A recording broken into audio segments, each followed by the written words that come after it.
Nothing heard. This is K4PW Net Control, the Mount Juliet Simplex Radio Net. Is there any emergency or priority traffic? Again, nothing heard. If you have something important to jump in, well, it's a somewhat of an emergency, jump in there. Not if you just feel like it. But anyway, you can jump in anytime for emergency or priority traffic. We'll help in any way that we can. For information on this net, you can look us up on YouTube right now, K4PEW, or in the search block, my call, or Brain Trusts. That's a one word, BRAINTRUSTS. In the search block in YouTube, you can find us there. We also are on Yahoo groups on MJ_SS, and we're also on the web with a little web page on 146415.net, 146415.net. We normally meet at 8 p.m. every Wednesday and Saturday night, and we conduct it on 146.415 FM Simplex. Does anybody have any? No, we're going to move on. Purpose of the net is to support and train ham radio operators and hopefully have some fun doing it, which we seem to have a lot of fun, both on the net and off, I hope. And to prepare in the event that we ever have any emergencies, that we'll be called upon and we'll be ready to serve as necessary our families, our neighborhoods, and our communities if we can. We invite everyone to use the net to announce amateur radio events and activities in support of the local ham community and the community in general. It's a directed net, and all traffic should be supported by net control. Does anybody have any announcements? I will be announcing the Ham Quest. I will also be announcing the, let's see, what else? Also be announcing the Ham Quest Field Day, and also the Knoxville Ham Fest, which is this weekend, but I'll be talking about that. Does anybody have anything else?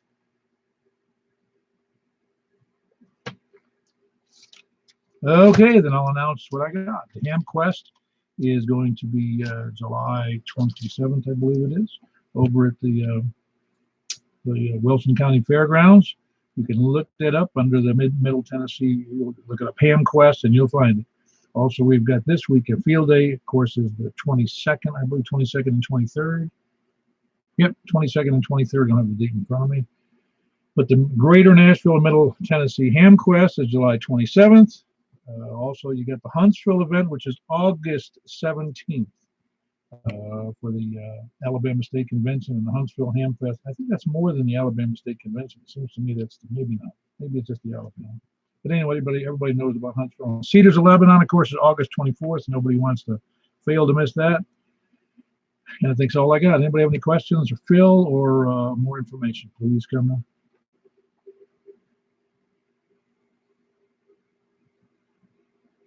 Yeah, all righty, that's all I got in that respect. We might as well just start taking check-in. This is number, by the way, this is number 492. Hard to imagine. You can hear me flap my jaws for 400 and, well, most of those anyway.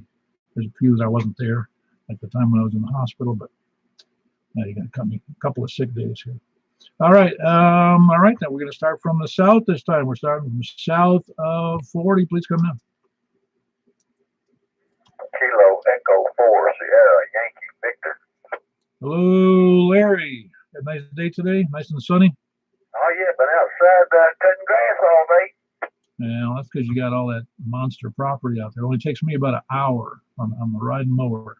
It looks sweet. Hell, I've been on the tractor for 5 hours today. Oh, really? Okay, I know that when you're right, it's a regular, not a lawn tractor, but a regular tractor? Yeah, we're talking a farm tractor. No, I assume so. It's not, you get a little confused about the terminology.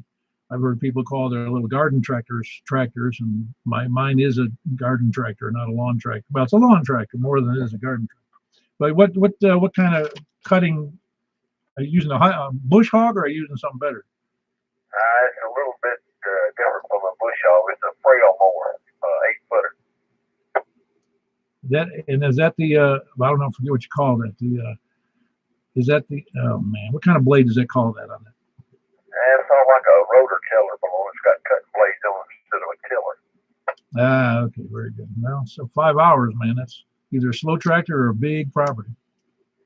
Well, you got to sort of go slow to make it cut right, you know. Yeah, I know. When I did work on a farm, my uncle used to get upset with me and his son, my cousin, because we'd go faster than we're supposed to for certain things we were doing, you know, because we wanted to get it over with. too big of a rush trying to do it. We'll let you get on with it, Paul. KU4SYB. Yeah, very good, Larry. Good to have you in here. Oh, yeah, I forgot there was another announcement in there. Last week, I didn't even put out an email bragging about it, so to speak, bragging about you guys. We had 28 check-ins last week, 28, 2-8. And then we had another, what did I just say we had? I think we had 8 on the 1, 2, 3, 4, 5, 6, 7, 8, 9, 10. I forgot that, man, 10 on Sideband. That was on Saturday night.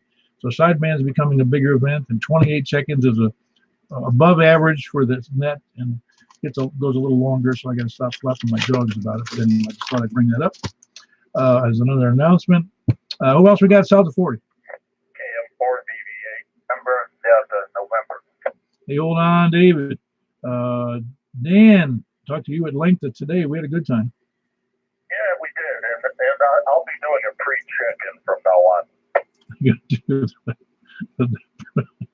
We got to come up with another name for that, though, since we got lollygaggers, sandbaggers, and you know, procrastinators. We got it. What is it? I don't know what you call it. We got to think about something on it. Yeah, I heard that, and I was sitting here laughing. I thought that was a great idea. Check-in before the check-in. Maybe we'll call that. You know what that would be? It'd be the early to bedders. That's what it is. Not the early to bed check-in. That works. We'll let you get back to the net. Bye. All right, very good, Dan. Good to have you in there. That was Kilo Mike 4 Victor Alpha. He's over here in Providence. Forgot to mention Larry's in Rockville. That was Kilo Echo 4 Sierra Yankee Victor. We did have 2 early to bed check-ins, or just didn't have the strength to get to the radio for this evening. That was Kilo 1 SPD. Just before the net, Scott and Laverne and Jeff in Madison. He works a long day, and so I don't blame him for going to bed early. He just wanted to touch base with us. And that's Whiskey Yankee 4 Golf. He's got a great signal now that he's upgraded his system. It's really nice. Anyway, that was Jeff, the Whiskey Yankee 4 Golf. All right, David, KI4MDM. I didn't write it down, but I'm pretty sure I memorized it. Hello, Mr. Paul. I'm actually checking in early for Saturday nights, and I'm not going to be around. Okay. I'm trying to figure out how we can manage this. If it's like having a reservation for next week's, an event, and I'm checking in early, or maybe we do at Southwest Airlines. You have to check in, early, and then you get the best position in the net. Yeah, and I'd also like to relay another station that has never been heard before, but, that'll give you another number. Okay, we don't need numbers. We need people. Who you got? I'm lying. I've watched that take place for years. Somebody, you never hear them, but they always checked in. Well, it's like I said, we could fake a lot of things. You could have people do relays that I can't hear. I wouldn't necessarily know. And then you could also have, what do you call it? I could have a fake meter here that's got a little knob on the back of it. I could just turn the knob around and I could fake what the signals are. Yeah, turn the volume up and down. But, you're in control of the net. You always do a great job, and I appreciate you. Say good evening to everybody on the net, Mr. Paul. Yeah, very good. Appreciate the kind words, David. That was Kilo India 4 November Delta November. He's down in Reedyville. Good signal and very kind words about me and the net. Who else we got south of 40? N1MDJ. Hey, N1MDJ, and that's Michael. How you doing, Mike? I don't catch you on the net too often. I catch you off the net, but not on the net. We're out walking the dogs, so I'm mobile with an HTV on the walking trail. Where's the walking trail where you are? We've got some walking trails behind the back part of the subdivision. Oh, I didn't know that. How long is it? About a mile loop. I've been doing good walking the dogs, and since we had all the construction going on at my house, I have to do quite a bit. And it's got me a little better shape. Great. They don't allow bicycles on that trail, do they? No, motorized. Yeah, that'd be okay. Oh, the reason I ask is it can be bad if people aren't careful when you mix walkers with bicyclists. And we have some kids with bicycles from time to time. I thought about getting my bike out up here at some good hills. I had a next door neighbor who went into the hospital because she was walking on a trail that had both. There was bicycles and people, and some guy was going way too fast and came around a turn and slammed into her. She was in the hospital with a busted spleen and a busted ribs, and I forget what all else, but she was in the hospital for about a week. That sounds the news there was a biker killed this week or last week in Lebanon. Yeah. Well, it's a dangerous proposition on the roadways. I know from personal experience, as you know. But yeah, it's. I just hate to see people get hurt doing silly things like riding a bicycle or walking. And it's supposed to be. Those are supposed to be non-contact sports. Well, this one I saw on the news, he wasn't wearing a helmet. They said if he had been, it probably would have been okay. Well, I'm believing that's what happened to me because that thing knocked me for a loop, gave me a stroke in my head, and lost part of the use of my body. And I survived it.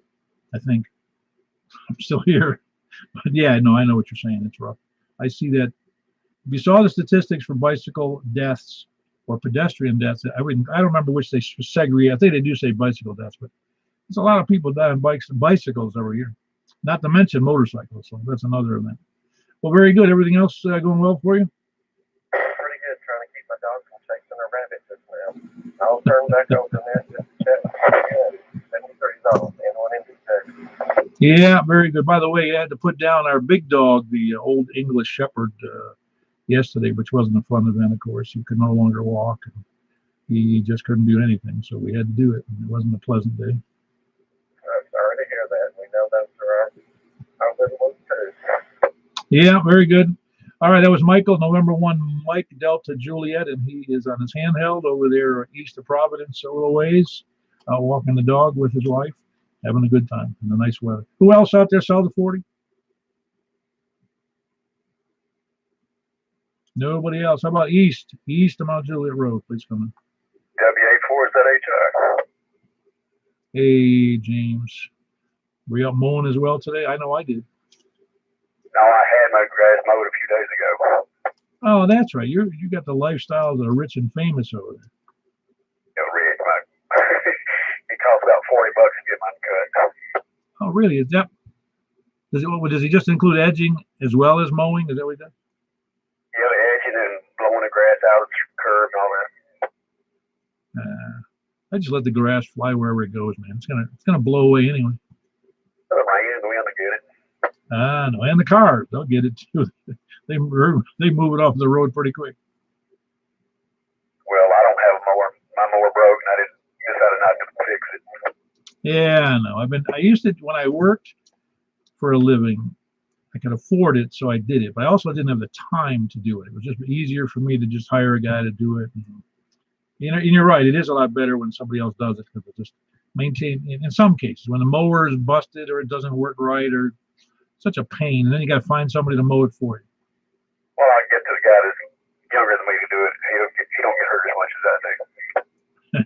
And he doesn't get heat frustration. Yep, that too. All right, very good, James. Good to have you in there. That was Whiskey Alpha 4 Zulu Hotel India.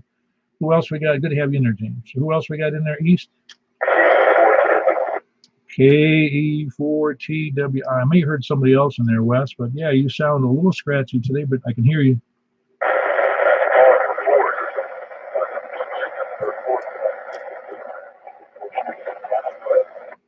Wow, that was really rough tonight. Are you on the beam or the vertical?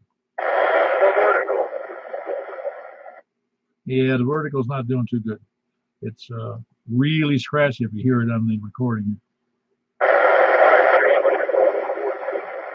All right, I believe you were signing off, so I appreciate you being there, Wes. It's Kilo Echo 4 Tango Whiskey India, and he's down near Watertown. And even though he's on a tower, he's still in a bad spot for me.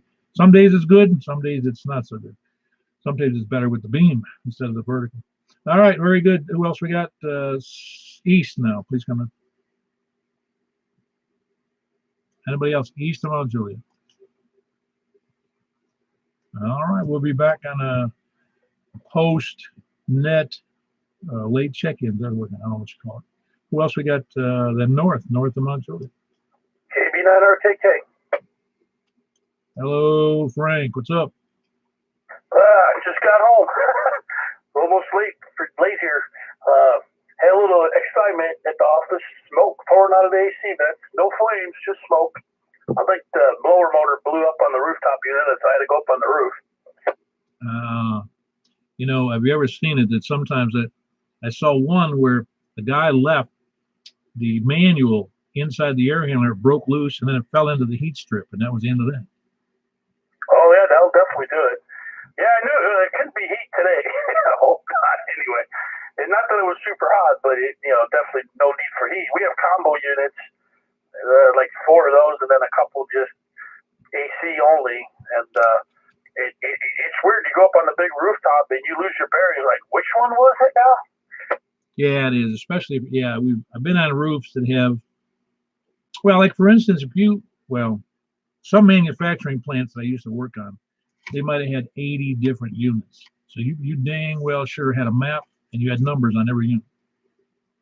Yeah, well, this is number 3, but we didn't know that, and I'm hoping that's the right one. But the guy's coming in the morning and no flames, and the smoke stopped, and when we turned the thermostat off. So, yeah, some people will be complaining, oh, the office is hot, but it's better than on fire. Yeah, I'm surprised the smoke detector didn't kick off. Yeah, that's a good observation, but I think it didn't get thick enough to where you couldn't see. It was first undetectable, smellable, then all of a sudden we saw it, and I'm like, oh man, kill the thermostat, and then it stopped. So I think we caught it before it got so dense, but it kind of looked like, when it rains around here and it stops and you see it evaporating, kind of like that. Yeah, but it's well, I'm not an expert on smoke detectors, but I played one on TV. No, I dealt with a lot of them when I was with Honeywell, and their ionization, and sometimes they're sensitive enough, they'll go off, without ever even seeing smoke. They'll just see the byproducts of combustion and go off. And in fact, I had it doesn't matter, silly story, but I would check into that just to be sure, because there should be a smoke detector that goes off in that space. Yeah, I'm wondering if we even have any. I know we have sprinklers, but those I think have to get hot. Yeah, they usually have to reach, I forget what the temperature is. They're different for different applications, but I don't remember what they are for commercial. But yes, they have to actually melt the thingy there to make it go off. Yeah, so that's all. It's not every day you have to. I had to figure out how to get on the roof, and it was pretty cool up there. That made me go, oh, gee, I wish I had this roof. I could put all kinds of antennas up here. Early on, when I used to do it, when I first got 15 years ago, when I got on the ham radio, I actually found a lot of cable, coaxial cable, abandoned on roofs. So I'd pick it up and keep it. Yeah, probably from the old CB days, or yeah, that's what I'm thinking. I know that in one of my old companies, they used to do that for the truck drivers, and I'm looking in the drop ceiling, and I'm like, what? You got Heliac up here? They're like, what's that for? I'm like, God, you guys used to have a CB. Oh, that was like in the 70s. I'm like, yeah, the cable's still up here. Yeah, exactly. No, in this case, most of the roofs I were on were commercial buildings. So that what most of them were where they had abandoned like microwave antennas, some kind of a communication antenna to either another building or to a satellite, and so they just leave the cable. You have cable just laying up there, So it's okay. It's mine now. Oh yeah, and I remember networks. We used to use coax, the old 10 network.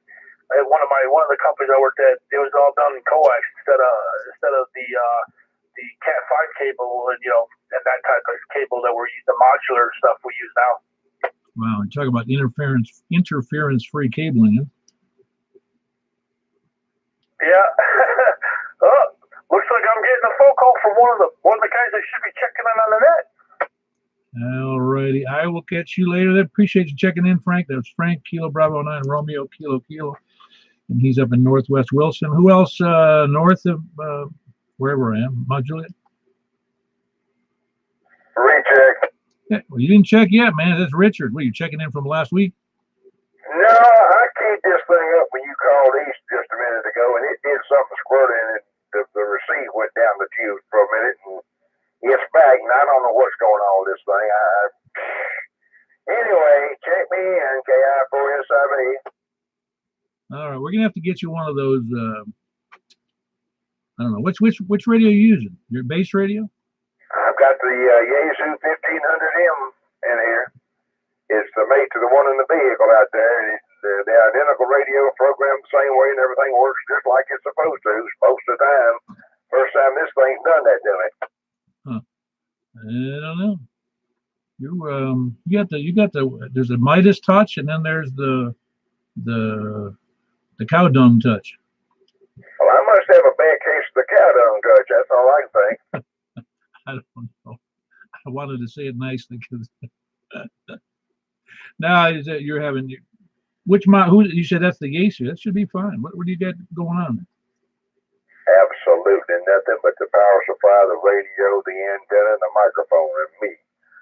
I mean, it don't get much simpler than what I've got set up here. I'm as baffled as I can be about what this crap's going on. Yeah, everything. It's one of them days. Everything I touch turns to crap right before my very eyes. Maybe Kevin. You pick up Kevin and take him over there. He'll fix it for you. Bless his heart, he'd give it a shot. I know. All righty, Richard. I'm glad I got on the air. That's Kilo India 4 Sierra India Bravo, and that's Richard over in just west of Lebanon. And a good signal. I don't know what your issue is, but we got to get to the bottom of it. Who else we got? Norris, please come down. I heard radio too, by the way. Oh, good. Glad to hear it. Did you hear that, David? Richard heard you up there in Lebanon.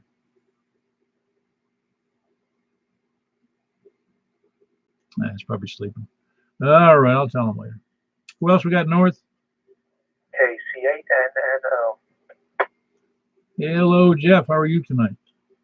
Good evening there, Paul and Annette. Jeff here, Northwest Wilson County. I'm doing all right tonight. How's that? I heard somebody mentioning the hospital net the other day, and I don't remember what context it was, but he was saying how good it was exactly. Something like that. I don't remember what it was though. Yeah. Let's see, coming up next week, I think. Haven't managed to make it a ton of times past half a year or so, but maybe we'll make it this month. Yeah, who normally mans that at the Summit facility? Yeah, recently, if it's not been myself or the one individual on staff there, we haven't had too many other folks in the recent year or so, but occasionally we had some other people in the past. So if I'm not there or if the staff hand isn't there, usually that one's not manned. Yeah, well, that was the same problem we had, Jeff, down in Florida. We had, managed. We were part of a hospital. I say we. We were the volunteer group, but we tried. We had one of the bigger volunteer groups. We had about 85 members in our group, and it was still difficult getting people to volunteer to go and operate radios, even for tests and drills. And that's really the biggest problem. And that's why I say they need to have just somebody on staff, people on staff who know how to use the radio. I mean, it's really that simple. They don't have to check in, just know how to use the darn thing. Yeah, and I think the model they have down here works pretty well as long as they've got somebody on staff and kind of at least the ability to test it out and practice with it every so often is helpful. I know a number of facilities have at least kind of a staff and a volunteer pairing that's usually present for the more active facility. And timing sometimes is always questionable there. Fortunately, it's pretty close to my work, and I can at times get out there midday during lunchtime. Other times that might not be a great time for folks. I know other guys say that we get up north. Sometimes we try to do the hospital that's evening hours or weekends. It's just always not necessarily consistently a great time to get a whole bunch of folks all on the air at the same time for things like that, especially if it's something that's kind of a monthly cycle there. No, I understand. I'll say a problem. The situation with hospitals is they rarely have a communication disaster. Rarely, it takes a Katrina or a major hurricane or some big event going on or a major power outage. But even then, they have backups for that, as you know, in hospitals. But the problem comes up that they rarely think about those communication issues. So I have a feeling that if when I say they, the administration doesn't get directly involved in it, you can hear an announcement over the PA system. Do we have any ham operators in place to let us communicate? If you don't have that ability in-house, they're dead. Yeah, I'm trying to think back up north. There was maybe only one time in my 10 years or so there where there was actually a situation where they had some construction cut a telco line at one of the hospitals, and wanted some help. So yeah, beyond the kind of routine checks or occasional exercises, most of the time hasn't been too much of a need. But yeah, a large, wide-scale, widespread disaster, earthquake, hurricane kind of scenario where you may want some supplemental or auxiliary communications there. And even if traditional circuits aren't necessarily completely cut, they may be overloaded and so forth, and that can definitely help out. This is Casey. Yeah, well, it's just like anything else in emergencies. I assure you, if you grab a nurse in a hospital on any floor in any unit, they know where the crash cart is and they know where the defibrillator is. They don't get to use it. They don't really use the defibrillator very often, and they don't use the crash cart very often. They do on occasion, but they always know where it is. And I'm afraid nobody knew where the radio was if there wasn't a ham on site. Yeah, I know we'd had trouble with some of the facilities up north where, every few years they'd be remodeling, refurbing, redoing something, and all of a sudden, that closet or that container or that cabinet that we thought had the ham gear is like, oh, where'd that go now, and so forth. So definitely some constant kind of construction and maintenance challenges, and they need to relocate that equipment every now and then as well. Yep, I got you. That's what I'm saying is that was a constant problem for us in that west coast of Florida where we did a lot of hospitals. That was one of the biggest problems on community. We could man our station, which was the center of the loop, but getting other hospitals out of 7 or 8 hospitals to do that was darn near impossible to do at any regularity. Well, very good. Good to have you in there, Jeff. We don't hear from you too often, but I know you're busy. That was Kilo Charlie 8, November Oscar, and he's in Northwest Wilson. Who else? Anybody else north? Whiskey Echo 4 Echo. All right, Danny, how are you? You're home for it's not the holidays, but you're home. Yeah, that's what drew you. Home for the moment. Got some travel coming up in the future, but that's always true, and stuff tends to kind of come up at the last minute. So anyway, home for tonight anyway. Yeah, I had when my son was young. He's 32 now, but when he was young, I don't remember whether it was for Father's Day or my birthday or something. He made a card. He was relatively young. He made a card for me. And what it was a little drawing of an airplane, and it had one of those circles, like the circle with the line through it, for like the one that says no smoking or no crossing or no cars. This one was. He didn't want me to fly anymore because he got tired of me being away. Yeah, I know what you mean. I had a few leg grabbing days when my kids were younger, so I understand. And in an earlier time, I traveled a lot. I mean, not that I don't now, but I mean, I traveled almost constantly. And so, yep, I understand what that's like. Yeah, just a pain, and it's tiring for the person who's doing it too. I don't know how old you are. It's tiring in and out of airports and travel unless you got a Lear jet or something. Well, very good. You sound great. Are you able to hear most people? I haven't heard anybody to the south. I heard out of anybody in the South Czech, it's actually Dan, KM4 BVA. I heard him, and I heard Michael, N1MDJ, actually. And he was kind of in and out, but if he was walking with a handheld, I could believe that. But I was able to hear him a little bit, but I did not hear Larry down in Rockvale. I did not hear David in Reedville. Let's see, who else did Wes, I could hear, but it was tough. But everybody else I've heard fine. Very good. Yeah, it would be tough. Coming up from the south would be really tough for you, I think. I mean, you're good to me. You're good to everybody that's north. I'm confident, but it's getting too far south, and it's a stretch. Well, last week, let's see, who was I? I had no copy whatsoever on Rick in Ashland City.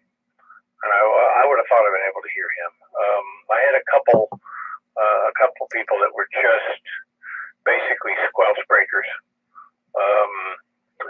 but they were mostly. I didn't hear Robin. I could tell he was in there. Scott, KU1STP, and there was a couple others there that were just, and like Earl, KU4DEC. I could tell he was there. And he was kind of in and out. There was several of them like that I was just not able to hear.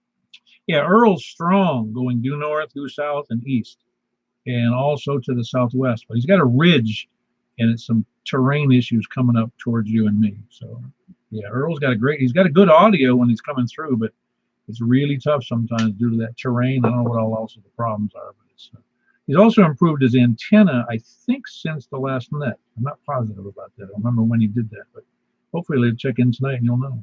All right, that was Danny, Whiskey Echo 4 Echo. He's in Hendersonville. Did he have you in there? Who else we got north? WB0NOL. Did you get your project done yet, Mark?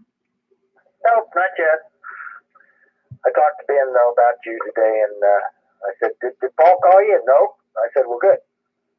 No, I purposely have not called him because I don't want him to. I don't want any distractions from what he's got going with you. No, it's fine. He's been here every day, and he gets calls every day, so whatever. He's got to stay through the duration. I don't think it's slowing him down any. You're getting close, though. I'm beginning to feel like there is light at the end of the tunnel. Yeah, and if you have a huge crew, it goes faster, but it's usually more expensive. He's got kind of a partner that works with him regularly, and then he's got another kid that is kind of the new guy who's the gopher. And he was the tile cutter and the flooring cutter and the trim cutter. Well, it's kind of fun today, though. I got to watch him trying to do crown molding, and Ben says he doesn't do it very often, but he got it. There was a little pile of ends that were cut wrong, but he got it. Yeah. I used to watch some of those guys who did when I was working construction many moons ago, and you have to be really good at measuring once and cutting once, because I was amazed at how well some of those guys did that. Yeah. I give him a pass on the crown molding. I've tried it before, and I think I ended up with a pile of sawdust instead of my trim pieces. Oh yeah. Well, that's why. Is yours going to be painted or finished? With a stain and something. No, it's painted. So caulk is your friend. Yeah, no. Well, caulk in the fact that it's relatively inexpensive for that molding that's joined rather than just one solid wood. Yeah. The materials for this whole project have been much lower. It's the labor that costs you. But it's moving along. It's looking great. He's doing a fantastic job, and I'll be happy to get back in my own bed in my own bedroom instead of the guest room. Yeah, I know what you mean. It's good to be back in where you belong. All right, well, very good. That's Mark. He's over in Hermitage, north of. That's right. You are north of Lebanon Road, aren't you? Yeah, actually, I'm northwest Wilson. I'm close to the weather station, the weather radar station. Yeah, I know where you are. I've been up there a couple of times. It's nice up there. I like it. Anyway, that's Mark, Whiskey Bravo 0, November, Oscar, and he's up there northwest Wilson near the weather station. That's the National Weather Service. Who else to north? Anybody? Kilo Echo 4, Romeo Victor, Quebec. Hey, how are you doing there, Brent? Hey, pretty good, Paul. How are you doing tonight? I'm doing pretty good. Are you still working that crazy long weekend shift? Absolutely. I don't think I'll be off that until I'm 70 years old. I like it so much out there. Well, I would guess it. Yeah. No other. Don't tell anybody you like it. They'll get rid of it. Hey, you're not joking. That's the truth. Yeah, that's it. And it's really, what is it? What do you do? It's is it 2/16? Is that what you do? Absolutely. I go in at 4 o'clock on Fridays and get off at 8 in the morning. Yeah. See, that really is awesome. I mean, you could have 3 jobs at that kind of schedule. Yeah, well, I've done that 3 job before. I'm at that point now where I'll take my one shift short and live life.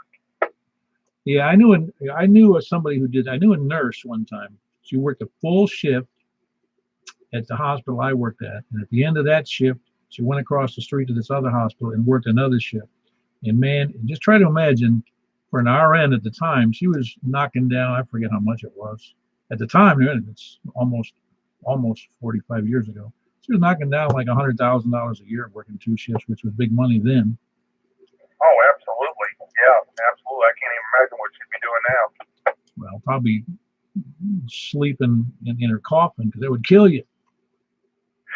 Well, when I first moved to Nashville, this is '97, I was working one full-time job, two part-time jobs. Oh man, I don't know how you could manage it. You don't have a life. No, I know what you're saying. I know I had when I worked down in Florida, even up until near the time I retired. My weeks were often start early, and then my days were often 10, 11 hours.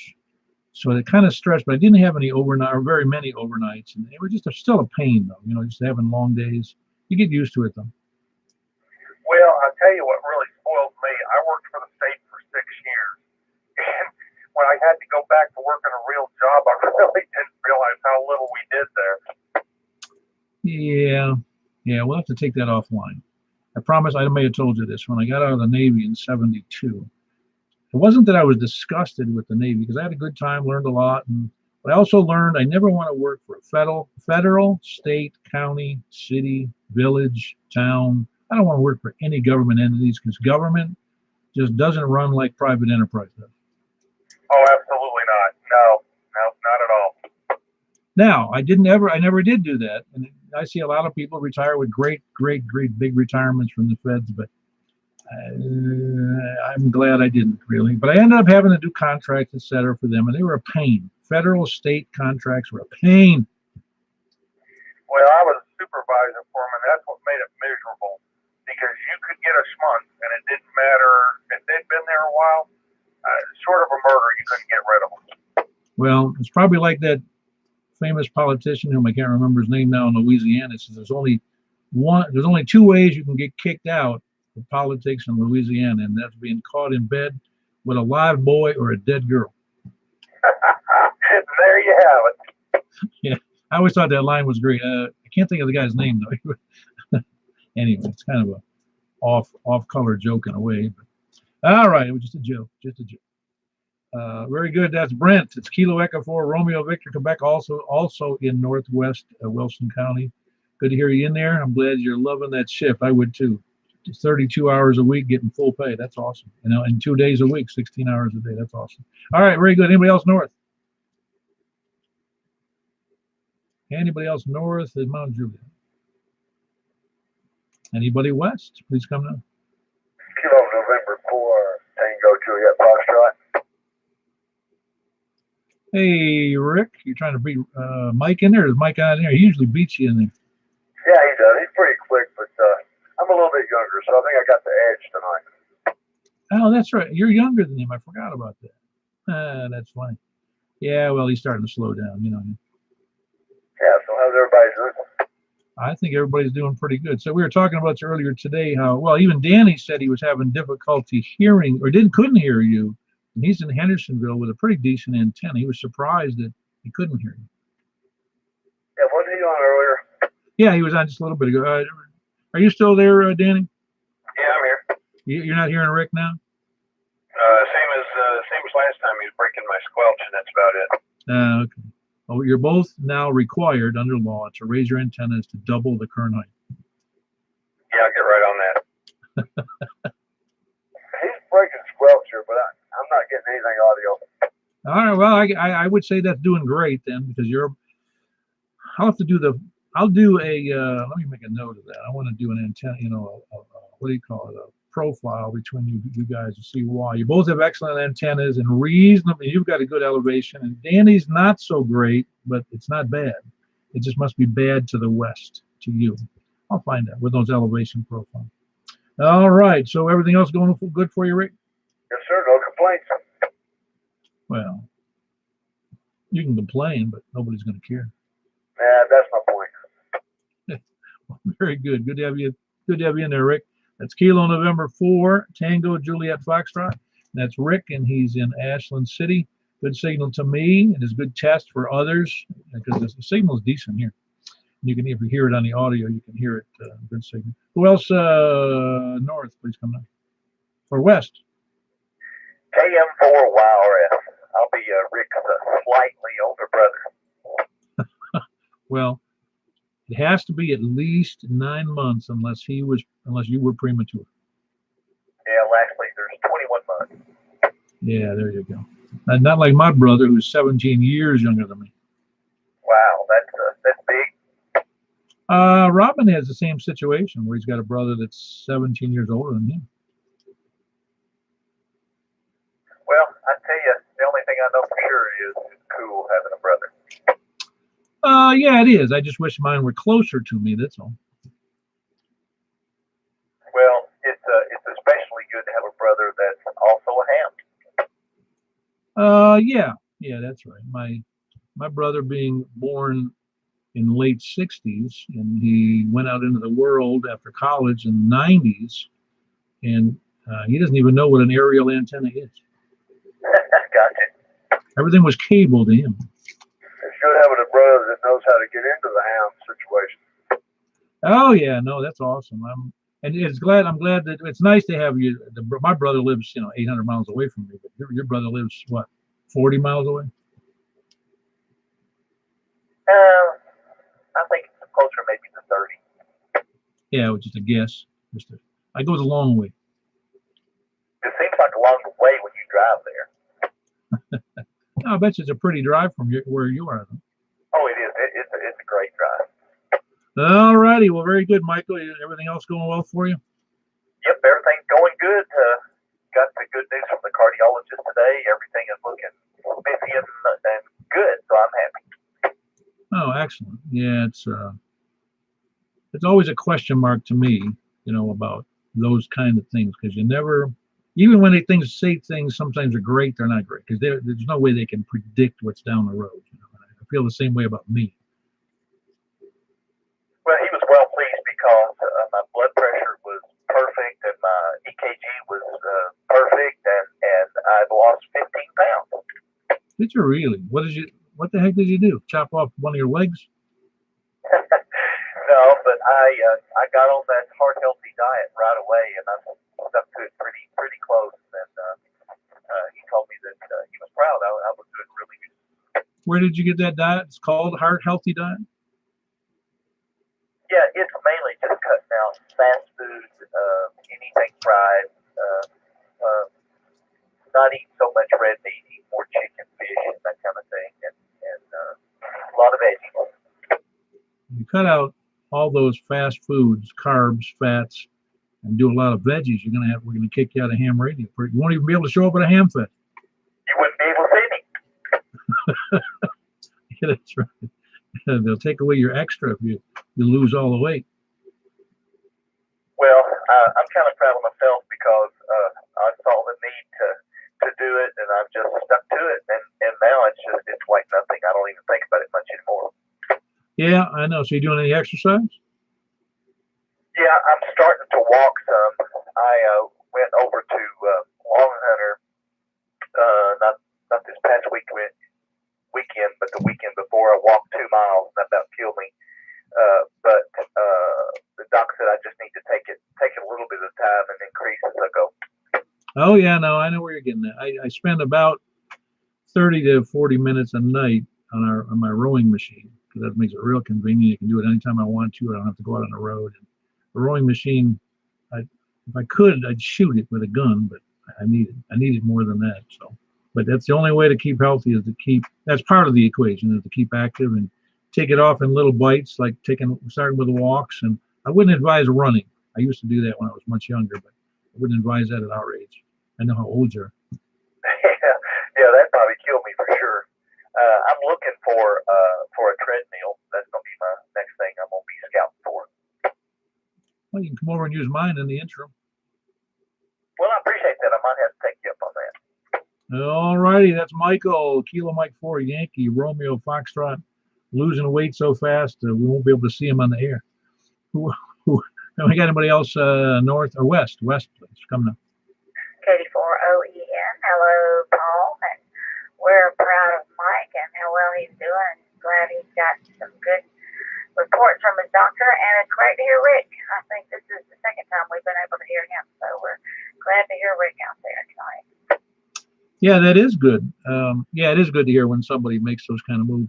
I know my mother who she told me like, she was pretty heavy, not crazy heavy, but pretty heavy most of her adult life. And the doctor finally said, "Listen, you got to lose the weight, or you're not going to." She lived to be 91, so she did lose the weight. And she said all I had to do was stop eating between meals, and she got down to a normal, acceptable weight. And she says you don't even realize when you're eating between meals how much you eat. Especially when you're eating and watching TV or eating and listening to the radio or doing something else. You just don't realize how much you're eating. It's just, you're not paying attention to what you're doing. But I was listening to you all talk a while ago, too, about the people that were hiking and bicycling on the hiking trails, and thought about the reports that they've had from downtown of all these people on the scooters and how dangerous that's getting to be. Yeah, and that seems like it's I don't know. I wouldn't want to do it in a city, not a city environment, because those, if I remember reading it correctly, some of those go about, I want to say 15 miles an hour. Is that what I read? I don't know what the maximum speed on some of those is, but I've seen them move and hardly hit that 100 miles an hour. But I've seen them move pretty quickly when they're going by, and it just looks dangerous. And on one Facebook post, there was a person who was arrested down there. I think it was during CMA week, and he was riding along on a scooter with a child, probably about a year and a half old, on his back. So that was real smart. So anyway, people don't use good sense with those things anyway. Well, I know this, Mary. I'm not permitted to ride those, not because nobody won't let me. It's that the maximum weight, I believe, is supposed to be like 175 pounds or something like that. I don't know. I haven't seen that posted anywhere or read anything about it, but I would think so because they're not that big. I mean, they're pretty flimsy looking to me. Yeah, I don't. I wouldn't advise it, quite honestly, because there's no way riding that scooter that you can always be aware what cars are doing and what car doors are doing and what other pedestrians are doing. And some of them ride right on the sidewalk, don't they? Isn't that where they're riding? Yes, and it's so dangerous. When right before I retired, I had worked the last 7 years down on the Gulch, and that area, of course, as you know, had just grown like crazy, and the scooters were just multiplying every day, and it was just getting ridiculously dangerous for children and adults, and like you said, people opening car doors. It was very dangerous, and riding through like valet parking areas was one of the places I noticed that would have been kind of dangerous. So yeah, I don't think it's a very good idea for Nashville. I'm just waiting for a deluge of DUI on scooters. There you go. That'll be next, won't it? The thing that kills me when I see it go by me is the what is it called? The trolley that I can't think of the name of it, where they're drinking and everybody's pedaling the pedal trolley or whatever, where so dangerous to me. Well, it looks dangerous, but you won't see me on it. I'd rather walk. I think so. I'm not sure I want to go down there with all all that crazy stuff down there. Well, very good, Mary. Is Marty there going to jump on the net too? He is. He's just dying to jump over here. So, good evening to everybody, and hope you all take care and have a good rest of the week. And I'll pass it over to him, K. Chloe and Cliff. Very good. Hey, Marty. 84 BQK. And you're a lot louder than Mary. You know that. I am. Well, you are, because you just have a better or a bigger audio. Let me qualify. You got a bigger voice than your wife does. Mary says she has a soft voice. Yeah, I would say that, but that's kind of normal. If it were backwards, I'd be wondering, why I was that way. But no, she's got a nice feminine voice, and you've got a nice adult male voice. I do? Yeah, you do. Okay. All right, very good. Been doing anything exciting? Not too much. Yeah. I think you might have heard me say we had to put down our old English Shepherd. Now he was dumb as a bag of hammers. This dog, he really was dumb, dumbest dog I've ever owned. But he was a sweet dog, but he was loud, so loud it hurt my ears. And but he got to the point where his back legs couldn't support him at all. Zero. You couldn't get him up. The only way you could move him was to pick him up. Two people to pick him up, and we realized it was the last day was yesterday. We had to take him over to the vet. I'm sorry. It's a hard thing to do. Well, it is, and it was funny because I knew, and I knew it was just we had to do it. My wife was a little more soft-hearted than me. She's saying, what I hate about it is if the dog was still, mentally okay, and also, digestively, he was eating regular and he was paying attention, but he just couldn't walk. And so he couldn't, if he'd get to the point, he couldn't get up to go to the bathroom, and he didn't know when he was going to go to the bathroom. So you couldn't pick him up and take him outside. And so he'd end up, making a mess in the house no matter where he was. And it just wasn't a good thing. We sure are sorry. Oh yeah, no, it's always a pity when you lose a loved pet. I didn't love him as much as I loved the other pets because he was just we only had him for about 9 months, but he had a better life with us than he did with his previous owner, so I'm happy about that. Well, very good, Marty. I'm glad you're doing well. I'm glad you and Mary are on the net. That was Kilo Delta 4 Oscar Echo November, and Kilo Delta 4 is, Marty says, BQK. We got a nice loud. Marty's got a great voice for the radio. Anyway, they're both in Bellshire, and they're living in the same area as Michael, KM4YRF. Who, anybody else west? Good to have you both in there, by the way. Who else west? Anybody else west of Mount Juliet? W4 AWE. See, I have to ask you twice, John.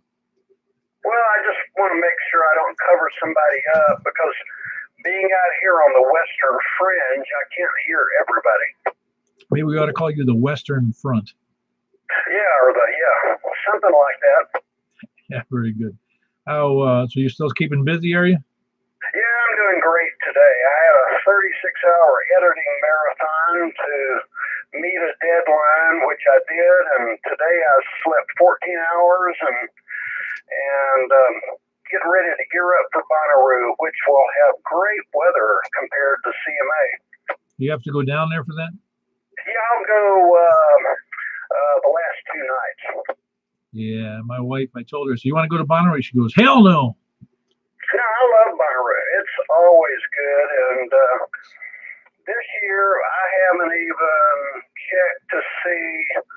I think Cardi B is going to be there, but it's always, because when I go, I'm backstage at the main stage, so I get to meet a lot of interesting folks.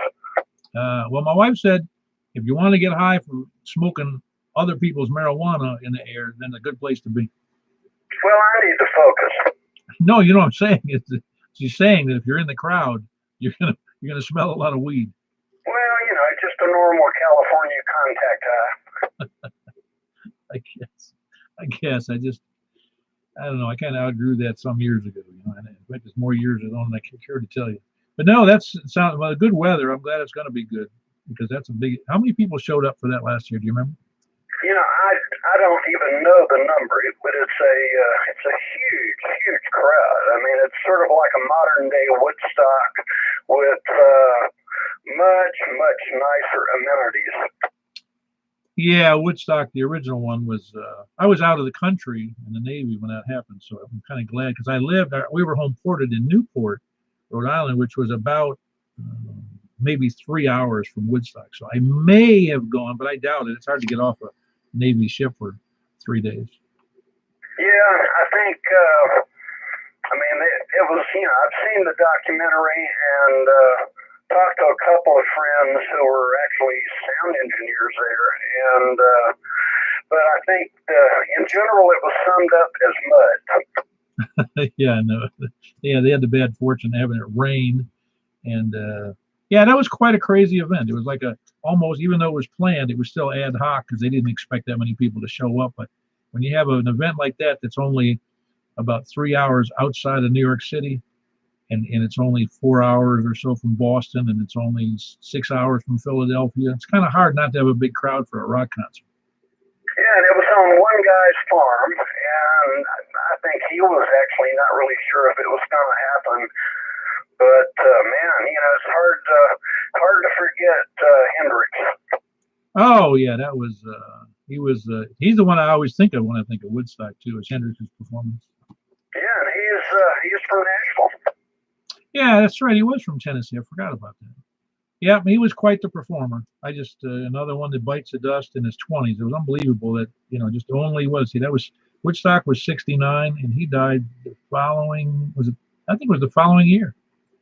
Yeah, I'm not sure how soon afterwards, but that was a terrible loss. He was a Fort Campbell soldier, and then after the Army, used to play in clubs on Jefferson Street. Well, he was a one of a kind, that's for sure.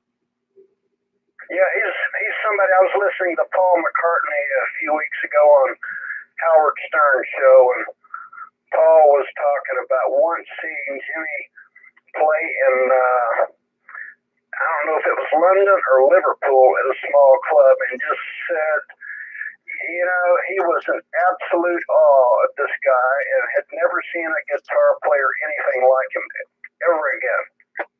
Well, you have to believe that a guy like that, it's a natural talent, number one, for music, and he's his own style, and he knew it well enough. He could play that guitar backwards, forwards, upside down, and right hand, left hand, and with his teeth to boot. Yeah, even with his teeth. Yeah, it was an amazing guy. That's what I'm saying. It's just that drugs gets the best of him, and him and Janis Joplin in the same year, and I can, the others. I don't have to list them for you that died. Well, I don't know. Maybe we should thank drugs for giving us the flaming stars that they became so short of life. But it's really a pity, really. Just like Amy Winehouse was the same deal. How crazy is that? Very talented woman dies at 27 years old from alcohol poisoning. Yeah, terribly sad. But if you actually really look at it, it's something that goes through every profession, every part of life. In fact, I think a loss of people due to drugs is pretty heavy in the medical profession. Yeah, it is. But I think that it's funny because most people who are doing the music they like, it's because that's where they want to be. And that's what kind of confuses me is that here's people in jobs they really, really, really like because they're artists. And there's some kind of a disconnect between performing and who they think they are versus who the audience thinks they are versus the pressure of performing plus the pressure of performing well every night, and it somehow gets to a lot of them with alcohol and drugs. Yeah, I think in many cases it's even simpler. It was just sort of a mistake, or mixing the wrong thing, or sort of like a careless mistake. It wasn't like they were trying to escape something. It's just a mistake happened, and it was terribly sad. Well, that one guy I read not too long ago that he was he was the second lead singer after the other guy died. He had a bear who was his nickname, and he was at a party and they said he'd take anything, and somebody handed him something to snort, and he didn't know what it was, and he snorted, and it was like pure heroin, and he died in a matter of minutes. Yeah, you remember some of those, John Belushi. Well, that's what I'm saying is that they just, well, it's like drinking. I've been guilty of this, not recently, but I've been guilty of it. It's drinking's not a problem until you have 3 or 4, and then you start making bad decisions about drinking. And then you start making bad decisions about everything else. So it's like you can't win the more you do of any of that stuff. Yeah, there's 2 warnings that are worth heeding. It's like if you're at a party or something and somebody says, "Hey, try this," well, maybe you ought to skip that. Yeah, I know it. Well, fortunately, I was slow to learn, but I did learn, and I don't do that stuff anymore. So. All right, very good. Good to have you in there, John. That's Whiskey 4 Alpha Whiskey Echo with our anti-drug message of the week. And who else? Anybody else west? Please come in. All right, late check-ins. Any place, anywhere, anyhow. Please come in. W1KOM. Yeah, there might have been a double in there. Hold on. W1 Kilo Oscar Mike. Is there somebody else in there? 84ZGY. Very good. I got Ed in there. Well, hang on one second, Ed. I got Whiskey 1 Kilo Oscar Mike. How are you doing tonight? Good. How about yourself, sir? I am doing just fine, considering it's been a long day for me. Besides mowing the lawn, but it's been a long day. Yeah, it kind of has been actually. Me too as well. Looking forward to the weekend. Well, being retired, a long day could mean I just did one thing. Somebody asked me, can I get on a conference call on Friday for some of my mother's business we had to resolve? And I said, listen, I'm available anytime Friday you want to talk because I'm retired. It doesn't matter. I look forward to that day. Well, it was like my dad said. He goes, and he was retired, back in when he retired, I forget, 61, and that would have been in the late 80s. I remember asking him about it before he retired. He goes, no, after he retired, he says, never rush that idea that you're going to, to get to retirement. Don't, enjoy the day because retirement comes too soon, and then it's like it's downhill from there. Oh yeah, definitely. I just don't want to rush that because I do crazy. I think not being able to stay busy enough personally. Hey, forgive me. I forget. What's your first name again? Glenn. Glenn. There you go. I don't know why I messed that up. I don't know why. Some call, for some reason, the connection doesn't happen in my brain on the direct connection with the voice, because oftentimes it's voice triggers my head to know exactly who it is, and then there's other times it's just a call, but and it's just I got yours now. I won't forget it, I don't think. Well, very good, Glenn. Everything else is going well for you? No complaints. Yeah, everything every day. It's all good. Yeah, well, it's that content that matters. If you can be happy, even, it's, how everybody says, when I was younger, when I was first back in early 70s, and I was working a minimum wage job, and I was working long hours, and I didn't have the money to go out and even eat at McDonald's. I really didn't. I could smoke. I had cigarettes, but they were cheap. And my wife and I both smoked, had a child, paying for our trailer, no, I already paid for the car, an old used car. And I can't say I was unhappy. I guess I wanted more money, but I can't say I was content. I was happy, and we had a reasonably okay life, even though we didn't have squat. Yeah, like I heard your conversation earlier today with somebody, and yeah, you got to be content with what you have, and keep working. All you can do is keep working and keep trying to get better at it. Well, even then, it's kind of funny because I was thinking about it even later today about that issue, and I had an old family friend, and he passed away last year, and his son also passed away prior to his dad. He died at 66, and his father died at 92. So he had because he didn't pay any attention to his health, but that's not the story I'm telling.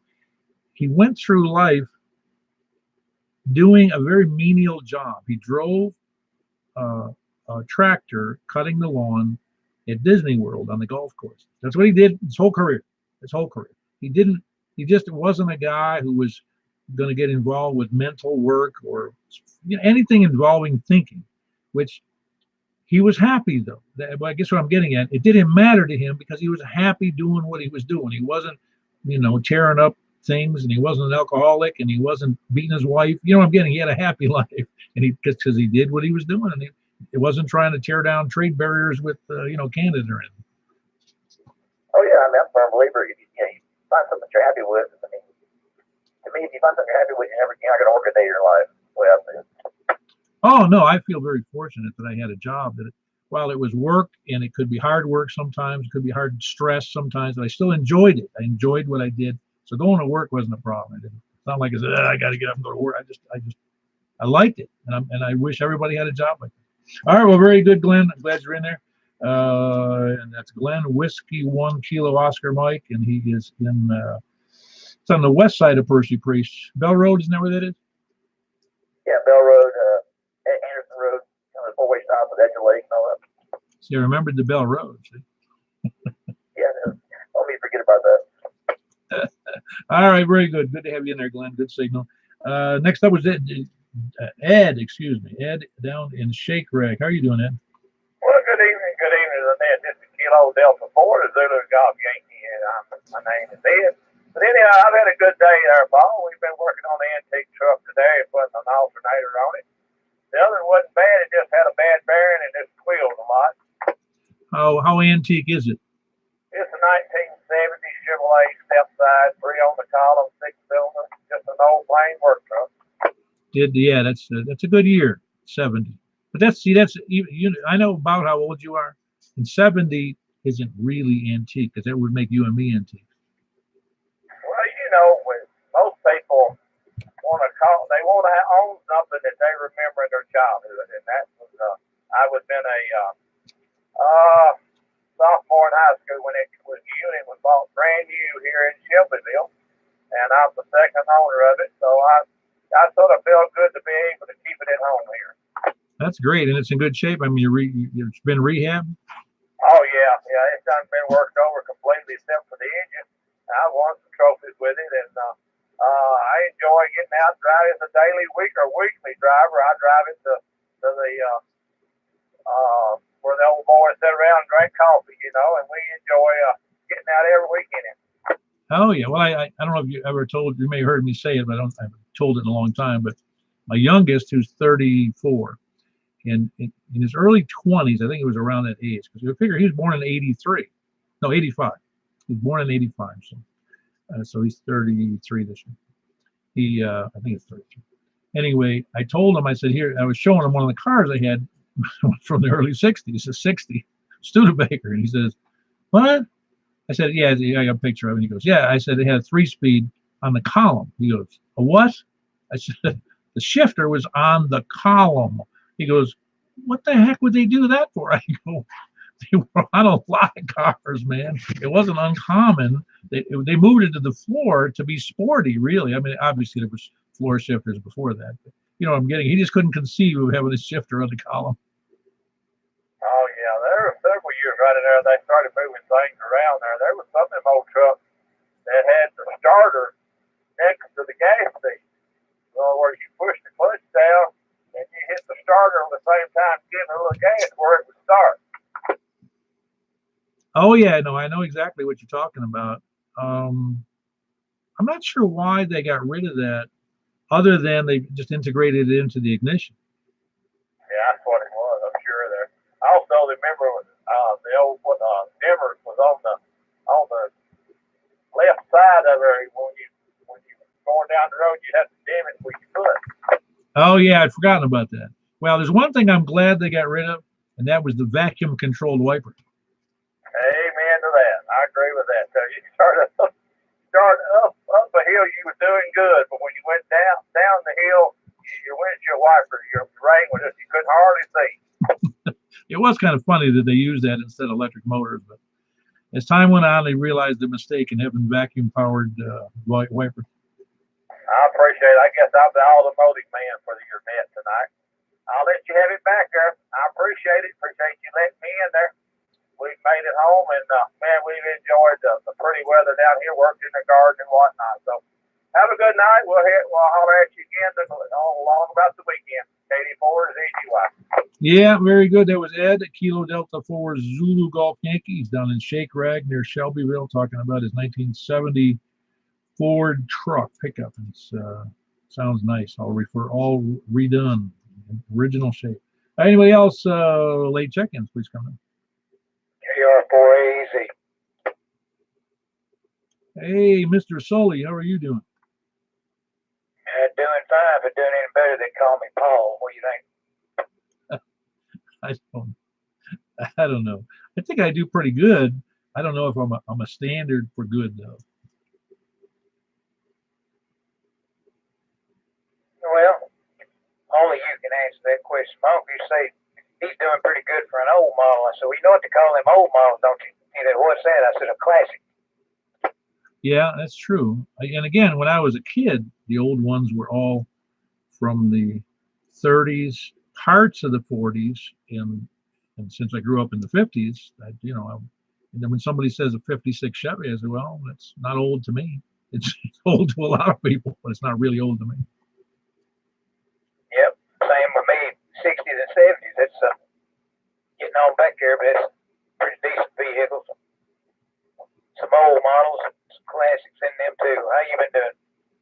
Been doing good. I think that we lost something in the translation going from the old big heavy cars to the light cars with aluminum. There's so much aluminum in vehicles. I rented a car one time, and I mounted my mount on the door, for an antenna for the trip up to the New York State. And I just put the set screws in that mount that would, on the back side of where it fit on the door handle. And I thought, man, it went in pretty hard. And I realized that when I did, the set screws, little tiny, I don't know what size they are. They're about, gosh, I don't even know what size they are. Maybe 1/16 of an inch set screws. They went right into the aluminum, dug right in, right through the metal. Well, it's made for being light, but you have to think, the cars have weight. A lot of times doesn't necessarily relate to safety, because and some of them old cars had all metal dashboard and all that.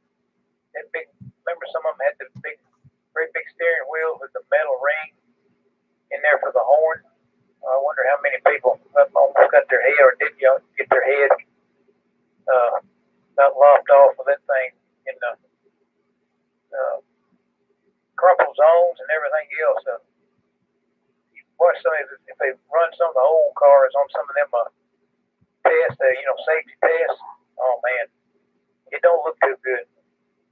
Well, Jay Leno had a joke that says, you remember the old Buick, big one, I forget what the model he used, the Roadmaster. Wasn't that the Roadmaster? Was a Buick, I believe.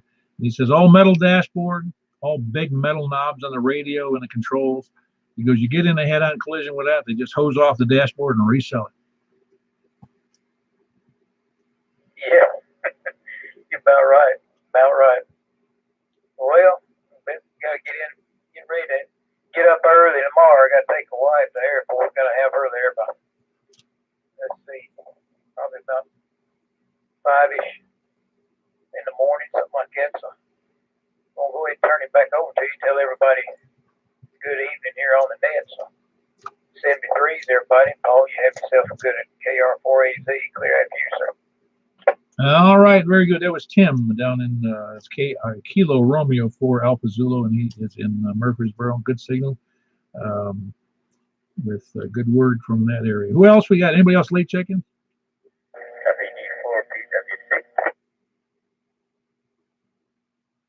Very good. How are you doing there, Jeff?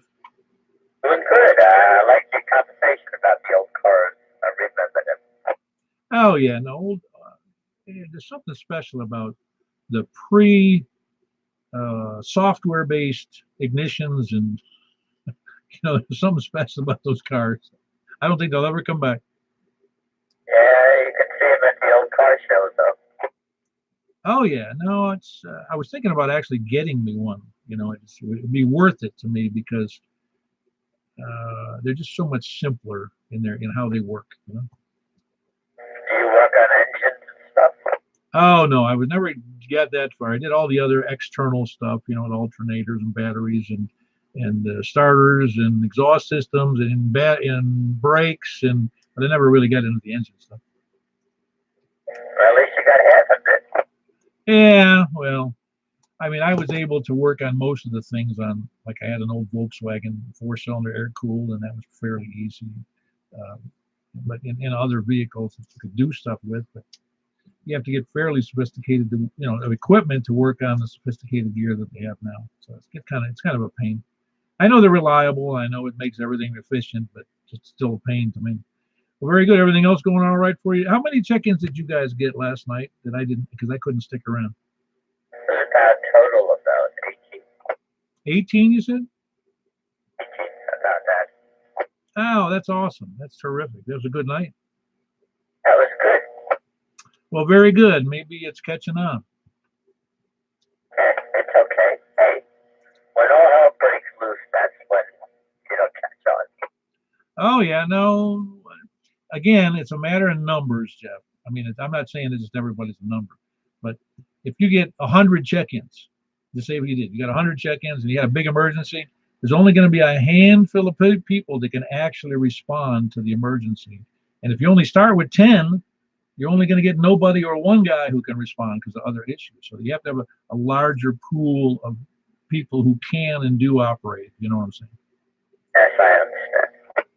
Well, very good. Good to have you in there, Jeff. That was Jeff, Whiskey Delta 4, Bravo, Whiskey Charlie. He's over in Lebanon. Glad to have you in there as a late check-in. Anybody else late check-in? K4DZ. There he is. How you doing tonight, Earl? You sound good. Yeah, must be conditions. I'm just okay, just being a little bit lazy and pacing and routine treadmill down the hallway. That's what it is. Just do a pacing before I got a hallway treadmill. Yeah, well, I'm telling you, I was just looking at the meter while you were talking there, and you're not even budging the meter, but your audio is very good. I would never guess the signal was so low. Right, okay. Well, that's a good thing. At least, of course, I haven't swapped back to my other radio since this afternoon. We was talking, just doing, well, this here is doing about 8 watts less than my other one did. But anyway, I guess that 30 feet up in the air higher than 12 feet, I guess that's working out better. Yeah, it is. I think it's working out great for you because you really have a nice, good audio. Like I said, if I didn't have a meter staring me in the face here, I would have thought you were much higher than that. Because I don't know why it's so good, but it is good. Well, I ain't gonna get in all that. I just gonna say just because it's me, but I had some help and always had help and anyway. So I ain't got that, Paul. Be good, be careful. It's 7-3 out there and wherever my antenna propagations go out there on the net. K4DZ. Yeah, very good, Earl. Good to have you in there. That was Earl, Kilo Echo 4 Delta Echo Zulu, and he's over in Noreen, just east of the Cedars of Lebanon. But a good audio to me, and it's difficult sometimes with him just because it's we got some terrain issues between the two of us. Anybody else late check-ins before we move on to lollygaggers and lurkers? All right. Anybody else going to fall into the lurkers, lollygaggers, sandbaggers, scanner listeners? Who else we got? SDR donglers, preppers, end time survivalists. Anybody else? Please come down. Nothing heard. We had a big number of folks show up with 25. It's not 28 like we had the other night, but that's good. It doesn't, like I said, it doesn't really. I'm not troubled if it was 10. I'm just glad there were that many people interested. I'm glad that everybody shows up. So appreciate all of you. It is, wow, it's 9:17. Went a little late because me busy flapping my jaws, but glad to have you all here. Hope you enjoyed the net. I hope you learned something about what you could hear and out there in the HRF land. Well, anyway, this is K4PEW. Next week is, of course, we have a net next Wednesday. It'll be number 493. I'm kind of anxious to get to 500 for some reason. Lord willing. And I will be needing a volunteer net control because I'm going to be out of town on the 29th. I'm going to be out of town, which is a Saturday.